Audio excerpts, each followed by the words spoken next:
You're listening to 8158 Stories of Sacrifice, where we honor the bravery of the first responders and the families who stand behind them. Real people, real stories, real heroes. This is 8158.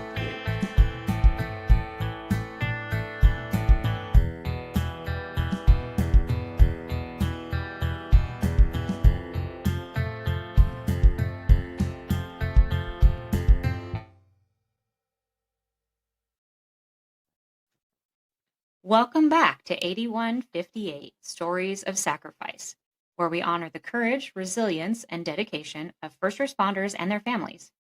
Today's guest, Mike Kern, has a story of redemption, perseverance, and service. After facing challenges early in life, including time in prison, Mike felt a deep desire to give back to his community and find a renewed sense of purpose. Inspired by a friend fighting fires in Florida, Mike took a leap of faith in 2017, completing his firefighter basics course, passing his test, and beginning his journey as a firefighter. Mike quickly rose through the ranks, moving from firefighter 2 to firefighter 1, and eventually stepping into the demanding role of engine boss. His first fire as engine boss occurred during the peak of the COVID-19 pandemic, a time that tested his adaptability and resilience as procedures drastically shifted to meet unprecedented challenges. After a dedicated career of service, Mike made the difficult decision to step away in 2024 to prioritize his health and well-being. His journey is a powerful testament to redemption, determination, and the impact one individual can have on their community. Get ready for an inspiring conversation as we dive into Mike Kern's incredible story of growth, sacrifice, and service. Here's your host, Rico. Mike, my good friend, how are you doing today? I'm doing all right, man. I'm doing okay. How are you doing? Man, I'm living life. I'm doing the best that I can. One day at a time. That's all it is. Given the situation. Mm-hmm. All right. So I'm just going to say, with your early life and career beginnings, you'd mentioned wanting to give back to your community after getting out of prison. How did that experience shape your decision to become a firefighter? Well, I would say it was more of a personal thing, like feeling like a burden on society and had to have taxpayers pay my way for a lot of years.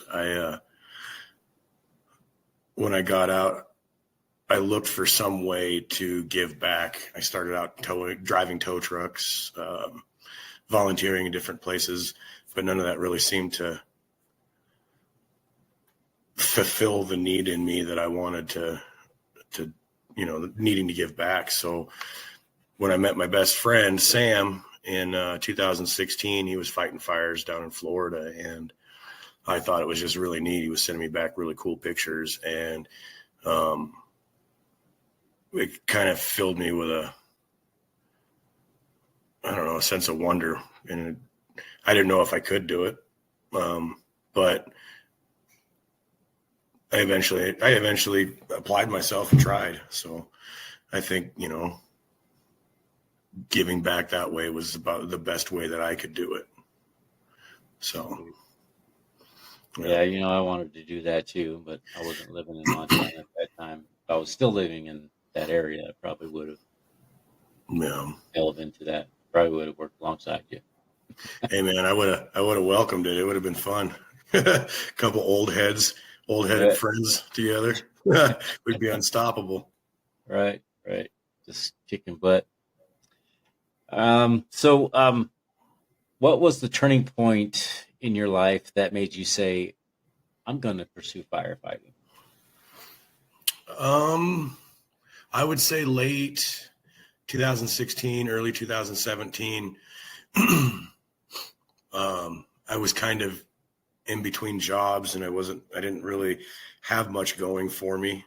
I was working for a real dead end nowhere company, and I just said, heck, I'm going to do it. I'm going to see what happens. worst thing that's going to happen is I'm just going to fail out and I can try it again next year or whatever. You know, I wasn't in the best physical shape at that time. But just being at a point in my life where I was out of options for work, you know, and it had always been in the back of my mind for quite a while. I think actually when I was in prison, when I was out at the work dorm, watching those guys, the inmate firefighter crews, go out and do their thing for 2 weeks at a time and come back. And it was just like, I really want to do that. Yeah, I too also was kind of interested in doing that. And I remember. you know, I wanted to get into that so bad, but you know, we had we had that trusty trucking thing, driving out and making deliveries out in the state. Which, I mean, that wasn't a bad gig. But, No. I mean, yeah, being a part of that would have been, you know, had some purpose, but you know, that obviously wasn't for me at that time. So. Nope, me either. Gotta have a purpose, man. You have to have a purpose.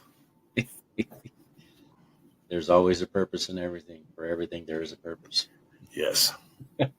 Yes. So you mentioned something about your friend Sam's experience firefighting that inspired you. What about his story or moment that sparked your interest in that field? He told me a story one time about saving a turtle on a fire. And like that just, again, filled me with a little bit of awe and wonder and like a sense of duty. Like that's fun. That's something that is giving back, even just if it isn't the community, it's with, you know, nature and stuff, you know. Told me how he saved this turtle from the middle of a road and there was a dozer convoy going through and he stopped it with his fire truck, picked this turtle off the road. And he was so happy about doing that. And, you know, just a small little thing like that, you know, have such an impact on a person. And if you've met Sam, then you would know, you know, you'd understand why I would think that about him. He's a good guy. So that story there, that one impacted me the most. And then he would just tell me about all the places that he goes and the things that he sees and the gratitude of community, you know, when you go to a community and they just overwhelmingly grateful, excuse me. You know, I liked that. I liked that. Well, I imagine you guys are out there putting your lives on the line, saving people's properties and their houses and their saving homes, their animals, everything that means everything to them. Yep. You know? Yeah. That I think that pushed me a little bit too, you know, wanting to make other people feel less stress or within a stressful situation. You know, knowing that there's people out there willing to do what they're doing to save their property. And Sam did that a lot. And he pushed me. He's a good friend. He's a very good friend. I love that man to death. Put the boot to you. He was my engine boss for quite a few years. So, right. That's pretty awesome. Yeah. Pretty awesome. So, what was it like taking the basic class and passing your firefighter test in 2017? Did you face any challenges? The only challenges that I really faced were mental. My history, my background, you know, my legal battles in life didn't really come into play unless I was going out of state, you know. But I never had a problem with that because, you know, the people who lorded above me understood what I was doing, you know, and they would let me do it. So it was my own mental and physical limitations. You know, I wasn't in the best of shape. I did do the pack test first try, but I didn't think I was going to make it. I thought I was going to die afterwards. Learning about fuels, weather, topography, learning about PSI loss or friction loss and elevation gain and loss, all that stuff was another challenge for me. I mean, I never graduated high school. I was, barely a C student in high school. So I don't know. That's what challenged me the most. Anything after that, though, once I learned it, I absorbed it like a sponge, and I just moved forward, moved up as fast as I could. I mean, It wasn't necessarily being fast tracked, but it was definitely, I was doing the job and I was showing proficiency in doing it. Right. It was accelerating your growth in that field. Mm-hmm. Exactly. I just had this drive to do it. Right. Every summer, without fail, I'd be out there. So you'd mentioned some challenges with the pack test. What exactly is the pack test? Pack test is a 3-mile walk, not a run, a walk. 1 foot has to remain on the ground. You can't run, and so it's a walk. You wear a 45-pound vest, lead weights or sandbags or whatever, and you have to do it in 45 minutes or less. And it's on level terrain, so it's not like you're going up and down hills. I do know that hand crew and smoke jumpers have a very different pack test, and it's a little more arduous and physical, and they have to do it in less time. So it depends on your career choice in the firefighting field. So, we mentioned before about the growth of your ability in the firefighting career. You'd moved up pretty quickly. mm-hmm. You moved up to firefighter 2 to firefighter 1, and then began training as an engine boss. What drove you to that rapid success?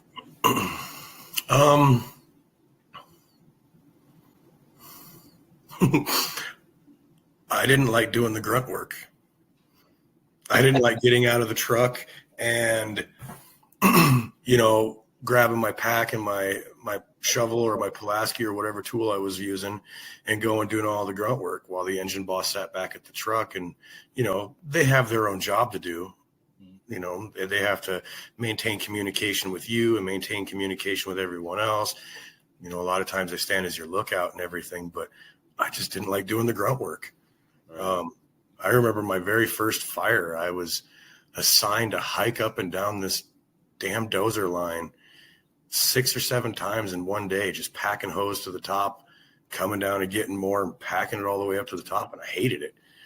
It was my first fire. I hated it, but I stuck through it. I pushed through and learned as much as I possibly could. I absorbed everything like a sponge, and I talked to task force leaders and division supervisors and all the, the different ranks and different operations, and I would just learn everything that I possibly could so that when I was faced with a situation, I could handle it and I could handle it effectively.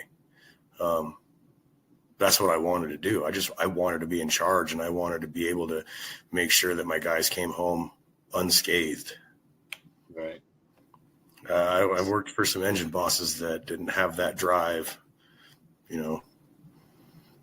Because they didn't care. They just didn't understand. They're there for the money. They're collecting the money. Oh, gotcha. They're collecting the money, and which is not a bad thing. I mean, if you're there for the money, but you're also there for the job, you can do a good job. But if you're just there for the money and you just think it's a vacation and you don't really have to do much, then you're sadly mistaken, Right. And I just wouldn't allow that. Yeah, it's definitely not a good situation to be in if your engine boss really doesn't have your back. Yeah, no, it's very bad. It can be very bad. We could go on for days with examples that I have. So Yeah, I can imagine. It's unfortunate. So it is, but it's also, it's an aspect of the wildland firefighting, world. You got guys there that are there for the job and to get it done, and you got guys there that are just for the money. And I didn't want to be just for the money. Right. Although that was the plus. It's a big plus.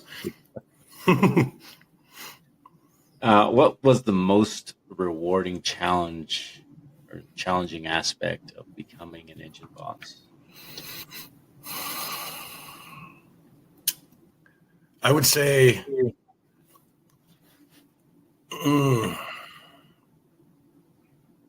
patience. Learning the patience that you need to have was the most rewarding thing for me, because now I have the patience of a saint.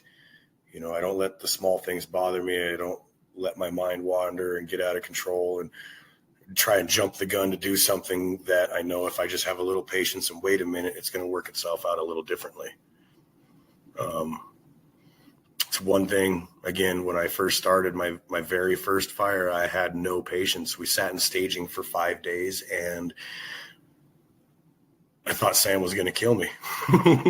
You know, I was climbing the inside of that cab and across the roof of it, man. Like we had nothing to do. And looking back on my first day as a firefighter versus my last day as a firefighter, completely different. Right. You got guys that get out on their first fire and they want to go and attack every red spot that they can find. And it's like, no, we have to stay on task. This is not our job. Our job is to do this right now, but we can't deviate from that. It's accountability, patience, all of that. Right. Integrity. You got to have a lot of integrity as a firefighter. So I think the most rewarding thing out of all of that is just gaining some more personal integrity, patience, and all that. Yeah. Yeah, awesome, brother. So your first fire as an engine boss happened during COVID. Yeah. And how did the pandemic impact the way you and your team fought fires? As far as fighting fires go, it wasn't any different out there than it was in the real world. You know, maintain your distances, maintain your spacing. One thing they started doing was morning briefings over the radio. So we would sit in our truck at 6:30 in the morning and listening to the morning briefing instead of going to like a little hut or some building that they have set aside or a place in the field. Chow lines were different. You had to go through, maintain your 6-foot spacing, and you had to grab just this little styrofoam container, and then you go back to your truck and eat. You know, you didn't really mingle, which I think kind of put up a barrier between different groups of firefighters. Yeah. Like you have your state and your federal, you know, your hotshot crews and your DNRC crews and your whatever, you know, all the different crews that have to fight fire and cohese together. If you don't have a chance to get together and actually communicate and talk and build a camaraderie, well, then it made it more difficult, I think. Right. Just there's not that bond there that there was before COVID. It also made it to where if one of your people on your truck got sick, the whole truck was put down. The whole truck got put down. It didn't matter if it was just one person. They quarantined the whole truck. That happened to me in Dillon one year. I got really sick. It wasn't COVID, but they weren't taking the chances, and they put us down for 3 days. They put us in a hotel, kept us all separated, made us drive. I don't even remember. I think we had to drive all the way to Missoula to get a COVID test. And yeah, that really hurts too. Because if you get 4, 5, 6 trucks that, you know, somebody gets sick on, that's 6 times 3, 18 people out fighting fires. All right. You know, take out a whole section. So it's a lot of guys. And how did you guys overcome that challenge? We just maintained our distances, kept our washing hands. You had to wear masks in camp. I mean, the same precautions that we had to take when we were going to the grocery store, we'd have to take while we were in camp. And then when we're out on the fire line, the masks come off and we just go to work, just go to work. And it didn't matter. It didn't matter if we had to maintain our distancing or anything out there, really. I mean, we're elbow to elbow sometimes. Building fire line and all that. Building fire line, putting out hot spots, patrolling, keeping watch, out on the fire line, it was way different than in camp. All right. So how did you overcome the challenges with the cohesion with the other departments that you had to work with? We just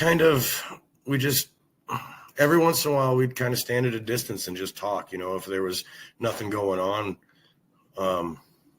we'd kind of talk a little bit, but it just wasn't like it was before. It was, I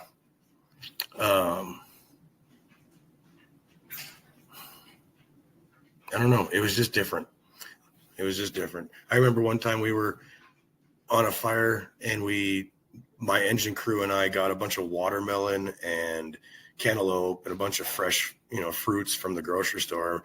We bought a whole bunch of ice and packed coolers full of cold Gatorades and waters. And while we were doing patrol, there's a hot shot crew standing watch every, it was like 100 feet or so.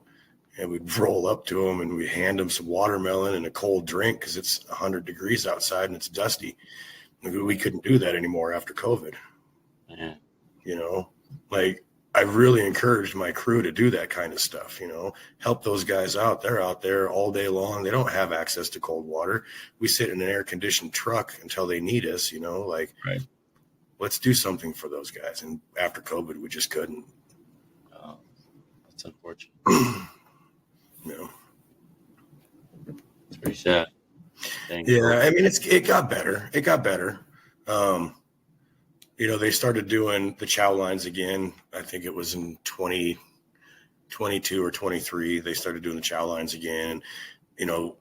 As you know, they started getting more lax on the masking and all that stuff. So they, I think it went back to normal after a while. So now, what lessons did you learn during the challenging times that stuck with you throughout your entire career? Patience, man. I'm telling you, it all boils down to patience. Patience.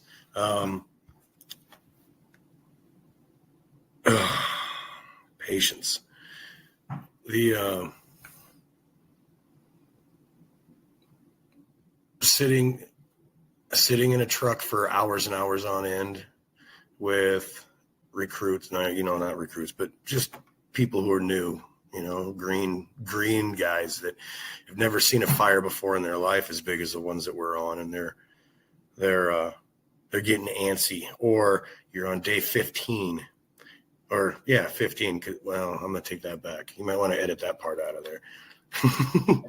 when you're on day like 12, and you're tired, you're sore, you're hungry, you're dirty, you're in a spike camp and you haven't had a shower, that whole time.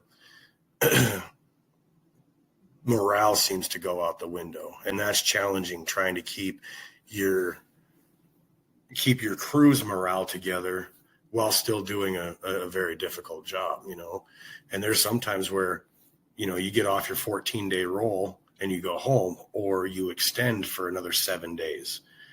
And if your crew's morale isn't all that great, there's no way you're going to extend for another 7 days. And the longer you're out there, the more money you make for your company. And if your company's happy, you're happy, So as an engine boss, I not only have to answer to my crew, and I have to answer to the fire, but I also have to answer to my boss at home. Right. So that's another thing too, is just patience and maintaining my cool, especially in stressful situations. Sounds like it. Yeah. Yeah. Yeah. Patience. Just keeping your cool and patience. All right. Now, reflections on firefighting on your journey. Can you share a moment or story from your firefighting career that left a lasting impression on you? Yes. This one gets me. I'm standing in line at a Walmart in California. It was the Caldor fire. So we were in some small little town, Lancaster, California, or something like that. I can't remember the name of the town, but I needed a lot of stuff for the fire truck. We had just gotten off a roll in Colorado, went home, barely had enough time to get the truck refurbed, and then we were sent back out again. I needed some stuff for it, just some basic supplies that I could get at Walmart. And I went in there and I got it all. And the total came out to like $160. And I'm pulling out my company credit card to pay for it. And this lady and her husband behind us say, "We got that." And I was like, "No, don't worry about it. I got this. My company's going to pay for it." And they're like, "No, that's the least we can do. You guys are doing so much for us. We got that." And they straight up paid for $160 worth of stuff for our fire truck, just right there. Wow. Yeah. And that will always stick with me. Other little things that stick with me are little kids standing on the side of the road, waving their signs. "Thank you, firefighters. We love you," and all that. And I don't have a picture of it. I could probably send it to you. But the side of our truck, I worked for Peanut Pie Enterprises out of Basin, Montana.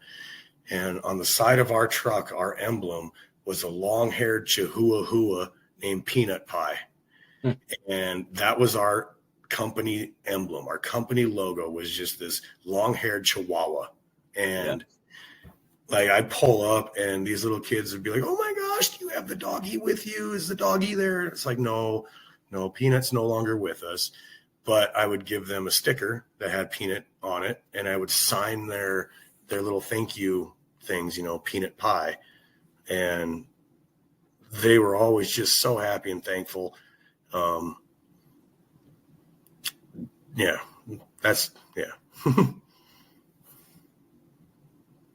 That's amazing.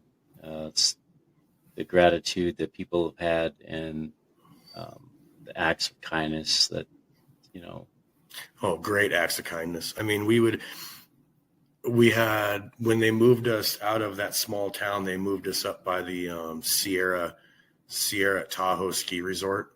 And while we were stationed there was a volunteer group that would come in with dogs. And all these dogs had like a name on their harness, and they were just happiness ambassadors is what they were called. So you're out in there in the middle of fighting a fire somewhere, and here's this dog just tongue all out, wagging, panting, happy to see you. And it's the best release of serotonin you could ever get while you're out there. Right. I love dogs. Yeah. Happiness ambassadors. Yeah. Happiness ambassadors. That's good. That's awesome. And how did firefighting change your personality and your professionally? Professionally,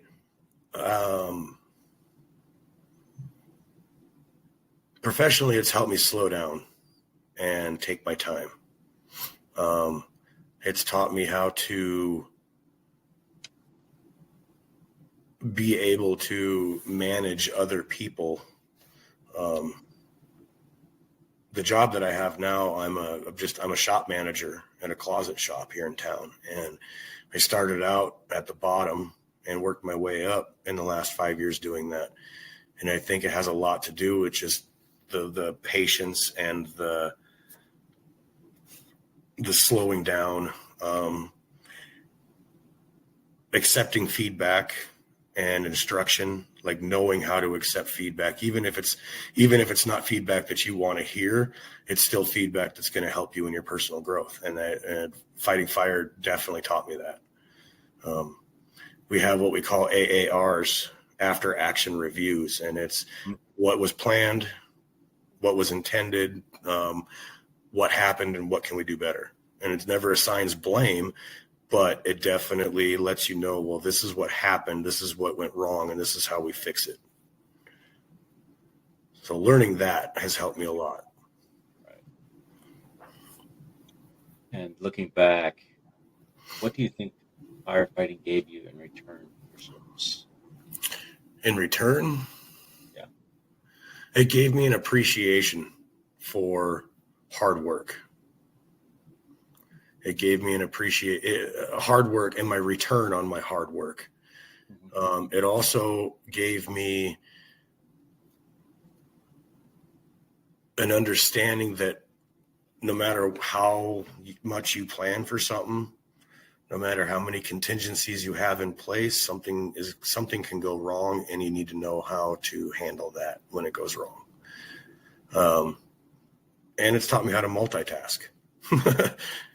Believe it or not, I used to be a really horrible multitasker, and now I can do a couple of things at once and get it all done. Right.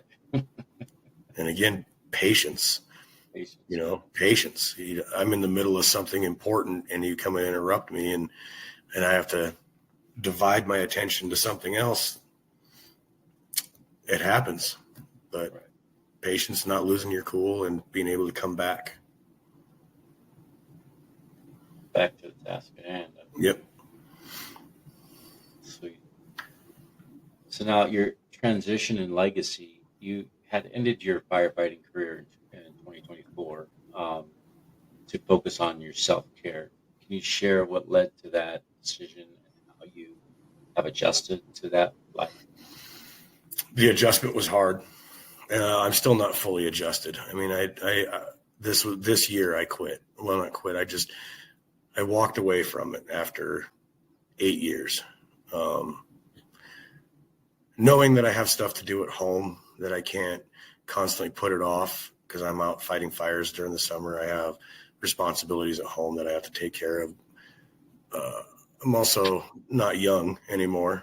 I'll be 45 this next year. And I mean, there's guys in their 60s and 70s still doing it, but I don't want to put my body through that. I don't want to be 60 years old and, broken down. And I want to be able to enjoy my life.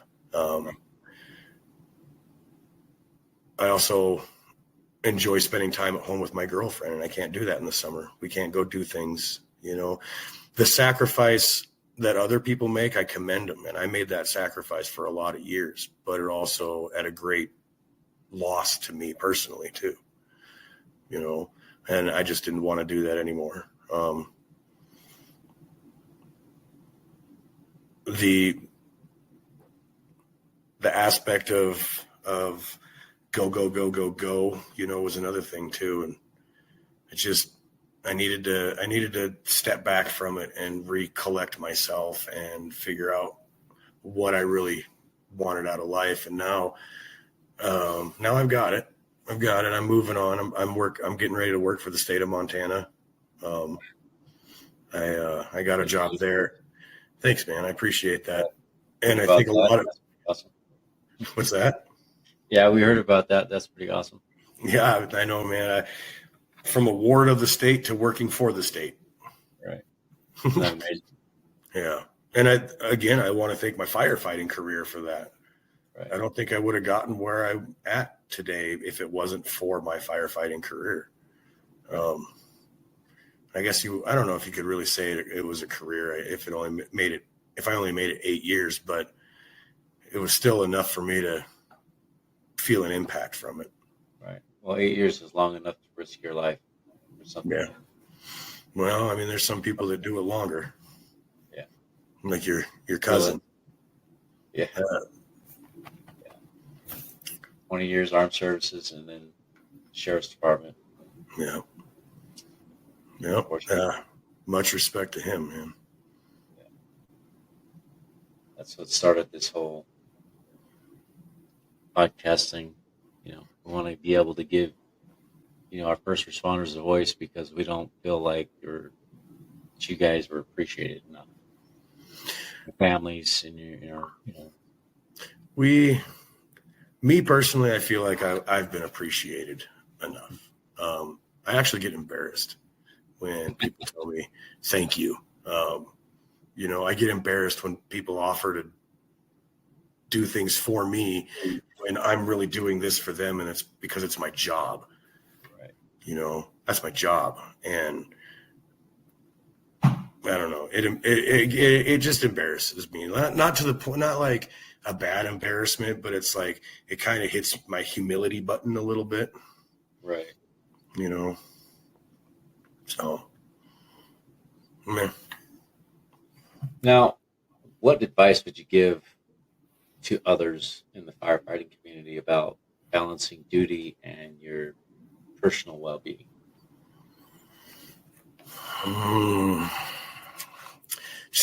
I would just say stay true to yourself in that.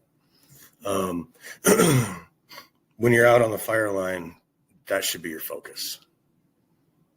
You can't have outside factors. You can't have home life affecting you out on the fire line. Your personal well-being is at stake. And if you have something distracting you, you will make a mistake if you're not 100% focused and committed. Trying to find that balance is hard because you don't want some of those distractions to feel, the outside forces to feel neglected, but you also don't want to focus on them. You don't want to dwell on it. Right. I told a lot of my guys, when we're out on the line, from the moment we wake up in the morning and do briefing until we get back, put that phone away. Right. You're not here to be on your phone. You're here to do a job. And even when we're sitting and staging, not doing anything, 90% of the time, you don't have cell service out there. So you don't need your phone anyways, unless you got games or a book to read on there. But that phone's a distraction. Anything outside of fighting fire is a distraction. Right. You got to be on your game, on point. That could be somebody's life. Head up, eyes up, looking around. Don't be looking down at the ground. You gotta take care of yourself out there. Right. And that even goes so far as to, even if you're feeling sick, don't be afraid to go to the med tent and say, hey, I don't feel well, or if you got something going on, blisters or whatever, personal well-being, taking care of yourself is number one out there. Exactly. Amen to that, brother. Now, in the 8 years that you were firefighting, do you feel like you have accomplished your goal in giving back to the community? Yes, to an extent. I have that niggling thing in the back of my head that says I can still do this and that you still have more to do. But at the same time, I know that I've done my duty. I've done my bit.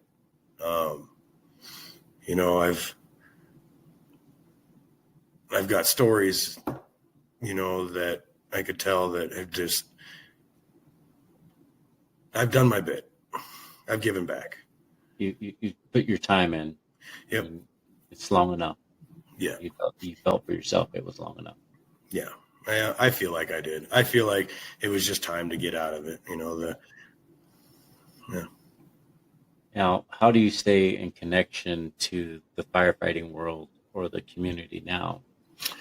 I keep an eye on like the Fire Watch apps, and I have quite a few friends that I've met over the years that I keep in contact with, and they're telling me stories that, I got dispatched to here, I've been here. So, I still keep up with it a little bit, not as much as I used to, just because it really gets to me. Like this last summer, I was fighting that itch all summer, and this had been one of the worst fire seasons there were for a while. And here I am not doing it, so I just kept in contact. I also kept in contact with my engine boss trainees, the ones that I have actually trained from FF2 all the way up to engine boss. And I kept in contact with them, and they call me when they had questions or problems or needed help with paperwork or how to do something or a procedure. My phone's always there, and they have the open permission to call me anytime. Right. You know, same with a couple of the FF1s that from last year. You know, they still have my phone number, and they can call me and talk to me and ask me for advice. Right. So Now, did you in your career ever have anybody personally get injured or perish yes, from firefighting? yes. Impact you? One of my firefighters it was in California. We had been there for about 10 or 11 days. It had been really hot. We've been doing a lot of really hard work, and I wasn't making sure that I was keeping tabs on him and how much water he drank, and you know, if he was staying hydrated or not. One of the last days we were on that fire, we were doing cleanup. We were actually pulling everything off the lines, pulling all the hoses, all the fittings, everything was coming off the line because the fire had been put to bed, and we were turning it back over to local resources. And Robert went down. He was coming up the hill. Everything was good. He was kind of confused. He did get kind of like angry, but for no reason. Like, it was a very strange thing to see somebody go through a dehydration and heat exhaustion. And he was coming to the top of the hill, and he went down, and he wasn't responsive. His skin was cold, clammy. He was turning gray. I mean, he was breathing, but he wasn't responding. So at that point, we had to call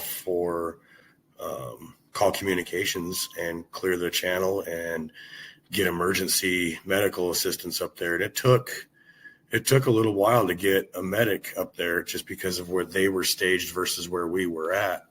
We had to trying to keep him cool, had him in the shade, and I rode all the way with him in the truck in the ambulance to the hospital with him.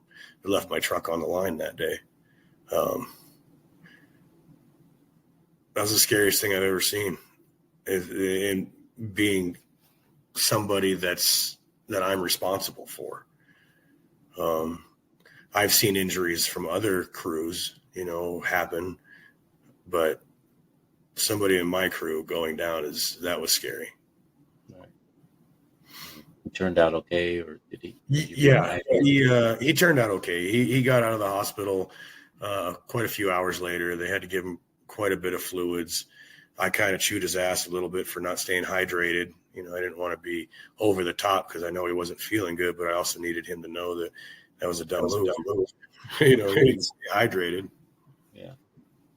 So, what would you say to other engine bosses about that experience? Keep an eye on your crew. Just always keep an eye on your crew. I mean, don't micromanage, don't babysit, you know, but definitely keep an eye on your crew. And if they're doing something that they shouldn't be doing, or if they're not doing something that they should be doing, give them that reminder. And sometimes you have to be I'm dad, and you got to listen to daddy, you know. Mm-hmm. You got to give them that voice. It's just the way it is. And tempers are going to flare. You're going to clash. But how you handle it, and if you stay patient, you're not gonna lose control of the situation. Right. You know, Definitely. I've come patient, man. Patience is a good one. I've come close to fist fights with numerous crew members before. And it's not because of anything personally that I've done. It's because I'm asking them to do something that needs to be done, and they're tired and they're frustrated. They're hungry. They're hot. You know, we've been out for 98 days in a summer, and just getting towards the end of your time on the line, and you're just sick of it. The tempers will start flaring. Right. You know, patience. That P word, patience. Man, I'm telling you. I had a firefighter when I was in California. He that man was probably the biggest test I've ever faced as far as patience. And you and I know some things about being tested by somebody and Absolutely. just trying to hold back and not lose your cool and, get kicked off of a fire line because you're fighting, get blacklisted for that kind of stuff. And I don't want that. So swallow your pride a little bit, have some patience, and just let it ride out until you can get that person fired and on a bus back home. Right. That guy was trouble. Brought drugs onto my truck. Yeah. Didn't belong there. No, he didn't belong there. No. And this was in California. So, it was a long haul back to home, and the whole time was just hostile. So that's the same fire. I had a skunk lick my toe. Straight up. We're in Lake Hughes, California. And I just got done taking a shower. I got my towel over my shoulder. I'm in my shorts and my flip flops, and I'm walking back to my tent. And we're talking, it's 98 degrees at night out there. Right. So it's hot. Yeah. So I'm walking and I'm on my phone, just doing the Facebook thing after a shift, and out of the corner of my eye, I see a little movement, and I'm like, what the heck was that? And I'm looking, I can't really see anything. I'm looking some more, and all of a sudden this little skunk comes skittering across the parking lot, comes right up to my foot. I shit you not. If I'm lying, I'm dying. It comes right up to my foot, licks my pinky toe, and then scampers off like, see, I did it, boys. I did it. Yeah. That was, I didn't know what to do. I didn't know, do I kick him? Do I run away? I didn't want to get sprayed. Yeah, so I just let him do what he was going to do. And he licked my toe. Pepe Le Pew was in love with you. Yes, he was. That's funny. Oh, man. First time I ever caught a catfish was down there, too. Yeah. My firefighting career was a really rewarding one. I've seen some things that many people don't get to see. The most beautiful places ever, the top of a mountain in the middle of the wilderness, and there's not a road around. There's not a person for miles. It's quiet and peaceful. I've mined garnets along the side of the road, Right. Just, I don't know, it was really rewarding in that aspect too. Just some of the places that I've been. Or like you're on the top of the world at that point. Well, yeah, and then going from where I started out in my life to being in charge of $1 million worth of equipment and 2 other lives, like being responsible to bring all of that home was huge. I'd never been responsible for anything like that in my entire life until I started fighting fire. Right. So I'll never forget that. It'll always be with me. That's good. Now, from a broader perspective, for someone considering a career in firefighting, especially those with a difficult past, what would you say to inspire them? How would you drive them to do? I would say don't let your past stop you. Don't let your past control what you can be in your future. One of my most favorite quotes, and I've been saying this since you and I have started being friends, Brian, was the past is a point of reference, not a place of residence. Right. You can dredge up some stuff from your past and learn from it and move forward, and you never have to worry about it again. Right. I try not to let my past dictate who I am anymore. It used to be a big part of my life, like everything from my past experiences, where I've been, what I've done, everything used to drive who I was as a person. And I've realized that it doesn't matter. It's who I am now and who I'm going to be in the future. Obviously, there's some people, if they have a criminal past, they can't do certain things. They can't be a structure fire or a police officer or a sheriff's officer. But, wildland firefighting community, a lot of companies don't really care about that. As long as you're not a violent person, you can do the job. Right. Just don't let your past dictate it. Right. Got to move forward. I myself had to come to realize that I am no longer my past. I am my future. Because I am exactly. my future, not reliving my past. Exactly. Because what does that do for you? Nothing. No. I mean, you can think about it. You can remember some of the times that you were in the most difficult, challenging mental aspects of your life. You can remember that. You can remember some of the happiness that you had while you were in those challenging times, but pushing forward and learning from them and becoming a different person is paramount, and you can do it. It doesn't matter who you are. You can do it. Right. Yeah, it definitely puts us on a different playing field. Sometimes I feel like it kind of pushed us to be better than most people that haven't experienced that. Or even not like better than them, but it made us to be better people in a way because we had to push harder. And we had to sacrifice and deal with a lot more than most normal people do. Right. But there's also, on the flip side of that, there's also a lot of guys that have been in similar situations as you and me who don't learn from that and just continue to do the recidivism, or maybe they are out and they're not doing that stuff anymore, but they're still not a good human being. Right. It's a personal choice. It's a personal challenge. It's sad. It's life. Well, not everybody can be us. No, not everybody can be us. I mean, I don't know if I'm all that great either. I still got my challenges and my little idiosyncrasies that are still working out. And I probably won't get it right even when I'm 70, but someday I at least I wish to get just a little closer.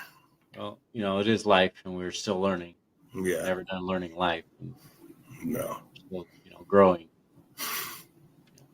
Getting better one day at a time. Yeah, that's true. That's true. Trying to remember another time. I don't know. I was trying to remember another example of growth and what I had to endure, but there's just too many of them for my brain to make sense of them right now. That's all right. They're all in there. So, So, I wanted to ask you, what does the word sacrifice mean to you after everything that you've experienced? I mean, you have experienced a lot of sacrifice, obviously. Yeah. The only thing that I really had to sacrifice was time with my family when I was married. That was something I sacrificed, time with them. And with that, everything else that goes along with that, I sacrificed my summers. I sacrificed my time in the spring and in the fall, to take care of things on the fire truck and out on the line. So that's really what I sacrificed. Everything else, I don't know. Comparatively speaking, I don't feel like I sacrificed as much as the men and women who've died on the fire line. Those are the ones who have sacrificed everything. Right. And they're the hero. They're the heroes.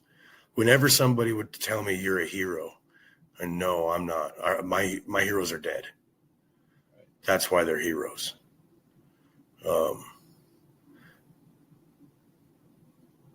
ultimate sacrifice, like just putting your life in front of something that is so scary and terrifying and not winning, that's a sacrifice. And that's one that, I mean, I'm glad I didn't have to pay that, but I'm not the one that, I don't know. It's hard because I didn't sacrifice a whole bunch. Just my time. Sacrifice your family. Just my time. And I mean, my firefighting career didn't have anything to do with my my divorce or my split from my wife. It was just the time spent. My divorce there was different circumstances there, but I'm sure it led to it. There was a lot of animosity, I feel like, and it sucks. You know, there's some people that can do this kind of work and still maintain a good family life, and then there's other people that do this line of work and they can't, and they end up, you know, so that's a sacrifice too, I suppose, you know, but I don't know. Am I better off where I'm at? Yes. Do I wish things were different? Also, yes. Like I said, you and I, you know, we both have that same feeling. You know, I mean, things could have been different. Things could have been better. I had my own things going on. My life could be different, but I chose a different path. Yeah. Yeah, exactly. Same here. But our paths are definitely not as forked as they used to be. Right. And we don't have somebody holding basically our life in their hand. Right. We're free to make those decisions. We're free to do what we can do and better ourselves. And the true test is whether you actually better yourself or you just stay the same. And if you just stay the same, you're never going to go anywhere in life. Right. What are you going to do with that opportunity? Yeah. If your opportunity knocks, you better answer the damn door. Yeah. And if life gets tough, you better fight back. Damn right. It's hard. Because, I mean, it wasn't easy. Bite them. It was not easy. It was not easy the first few years. Mm-mm. I got a picture of you and I standing in the yard. Came across my phone the other day in my Google Memories. Oh yeah. Yeah. Remember that P90X workwout you made me do, and I couldn't walk for like a week. Oh yeah. Yeah. My legs were my legs were jello. I couldn't. Oh man. Yeah. That was fun. That Zero weights is no joke. No, you just got to go hard. Yeah. Yeah. I remember trying to get that one tough guy to do the Tabata training, and he thought it was a joke until he started doing it. And then he could barely do, after he got done with his push-ups, he could barely push the bar. He was like a bodybuilder. So much fun remembering those things. After he wasn't laughing anymore after that. No. No, I think I remember that one, yeah. No, I don't know, Brian. I think fighting fire for me was the best decision I could have ever made in my life. It really was. Just stories from other people and you know, my fire boss doesn't like to talk about near misses, you know, where you almost die or whatever. But like knowing those near miss stories and then kind of picking them apart because you've got the experience and kind of like, okay, well, this is where you messed up. You shouldn't have been doing this. A near miss is a series of bad decisions that lead up to that near miss. And I liked hearing those stories because it helped me teach my guys what not to do. It also taught me how to do research and find the answers to the questions that I couldn't answer because they needed to know the answer. And if I don't know the answer and they need that answer, well, then I need to figure it out too, so I know it. I gained a lot of knowledge while fighting fire. And I never look at clouds the same. I don't look at terrain the same anymore. I don't look at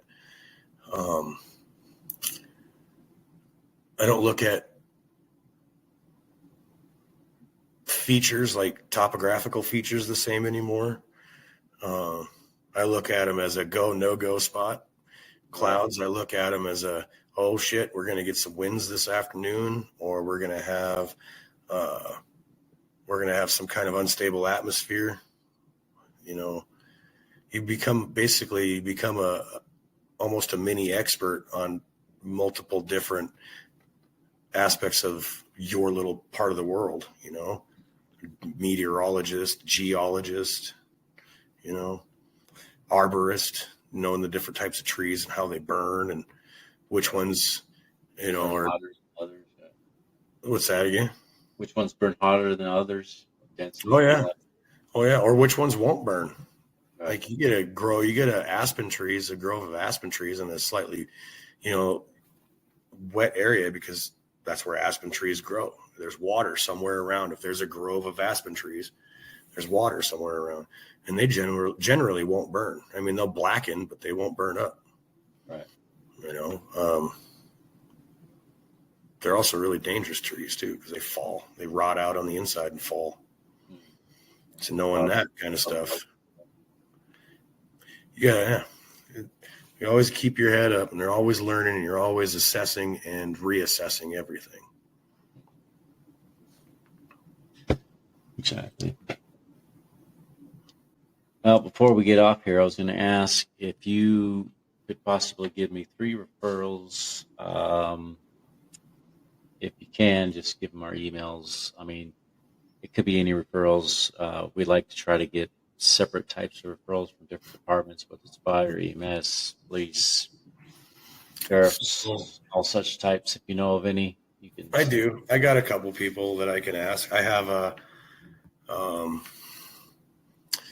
field or a wilderness medic friend. And the wilderness medics, I mean, those guys, they go out and they live with us on the line, and they're the, when you see those old World War II movies and they're corpsmen, that's who that's them. That's their job. And if you do your job right, they're going to be bored out of their mind and they're not going to have anything to do. Right. If you do your job right. And that's what they say. Don't make me do my job today. Right. Yeah, you're messing with you. Yeah. So I got a couple wilderness medic friends. I have an ambulance driver friend here in town. So I'll send them your email. Yeah, just send them the email, tell them what it's about, and that whole spiel. Yeah, this is my first time ever doing an interview like this, so I don't know. I hope I did it good. Yeah, I think you did pretty good because this is my first time doing a podcast. So, hey, I'm glad to help you work the kinks out, bud. We're working through it, and it's a learning experience in itself as well. Yeah, it is. It is definitely a learning experience. I don't know if I could keep it all straight. Shout out to your lady for, being as tech savvy as she is. Yeah, she's been pretty awesome. I guess we don't have as dire of service as you guys have, but my hat's off to you. We're just trying to give back. There's other ways that we're going to try to do that, and hopefully, if this thing grows, we're going to Well, I mean, if you need my help with any of that too, you just let me know. I don't want anything from you. Just want to help out. Yeah. We're trying to do our best to help the first responders community, because we want people to know that you guys have a voice, you have a family, you have lives, you're people too. Yeah.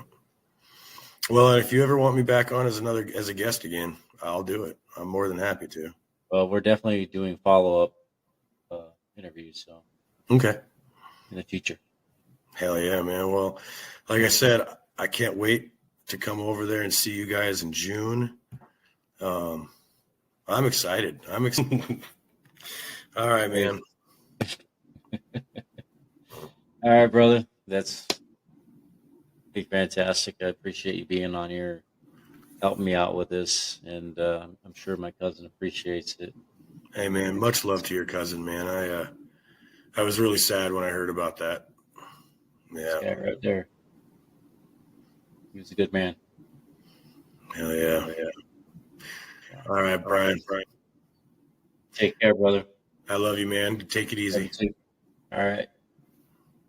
Peace out, bro. Bye. Bye.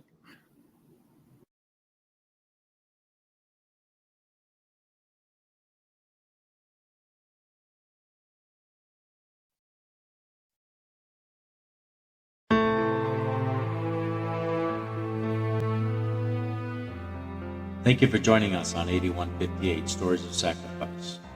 Every story we share is a tribute to the courage and resilience of first responders and their families. If this episode has impacted, encouraged, or inspired you, please subscribe, leave a review, and share with someone who supports first responders. Follow us on Facebook, Instagram, TikTok, YouTube, Rumble, and Truth Social at 8158 Podcast for updates. Remember to visit our website, www.8158podcast.com. For questions, collaborations, or to share your story, our email address is contactus@8158podcast.com. Until next time, let's continue to honor their legacies and remember their sacrifices that protect us all. This is Rico signing on and honoring 8158.